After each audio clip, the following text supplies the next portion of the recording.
Well, he'd probably have to ask one of the batters that question, probably. I'm sort of relaxing and trying to get a bit of physio and a bit of treatment, and I'm probably looking mostly towards next test and what plans we can do against these batters. I guess the batters just sticking to what they do, their preparation. They'll have a hit in the morning and talk around plans of how they're, what happened the first innings, how they can negate that and move forward and improve on that.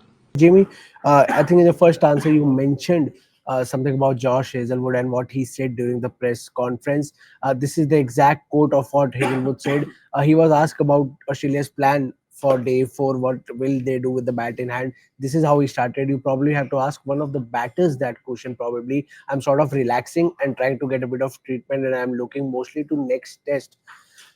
Well, there are different perspectives to this. The main one is that you are putting everything on your batters. As a team, you are there to represent your team. It was not Josh Hazlewood, the bowler. It was Josh Hazlewood, the Australian player, the Australian cricketer. And then him saying, I'm focusing on the next test match already. Have you ever heard any player before a test match ends come to the press conference and says we are already focusing on the next test match, even though they knew, okay, we are going to lose this one? They don't officially say it. Your thoughts on this statement? And as Gilchrist said, that is the team divided between batters and bowlers? Do you think they are divided? Yeah, clearly something is wrong, because we saw this even when India were batting and batting and batting. Like when a catch went down, they were a bit more frustrated, a bit more animated. Chalo, theek hai, hot day, flat track. This was not the Perth that you thought you'd be able to roll India over twice cheaply. But yeah, this statement from Hazlewood yesterday kind of left me surprised, and I'm also thinking कि कुछ तो अभी at least batsmen versus bowlers hai.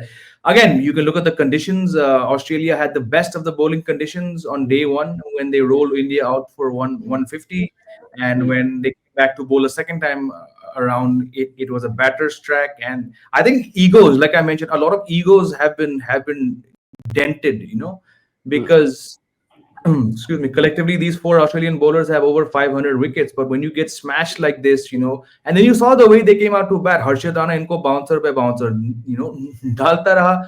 So in a past you would have said ke yaar hane, these guys will have their say. But if the wicket doesn't have anything in it, you've seen that these bowlers can actually be played with and played very well. So let's see, 4 test matches. But like I said earlier, I have serious doubts about what 11 Australia is going to play, because they don't have options. I don't see fast bowlers coming through. Chalo, Scott Boland ko aap khila loge, but is Scott Boland going to be the answer to your problems? Or the evident batting problems going to go away by playing Scott Boland? No. So it's a fascinating series which has been opened up widely, more so than anyone thought. And I believe, it's not the happiest dressing room right now.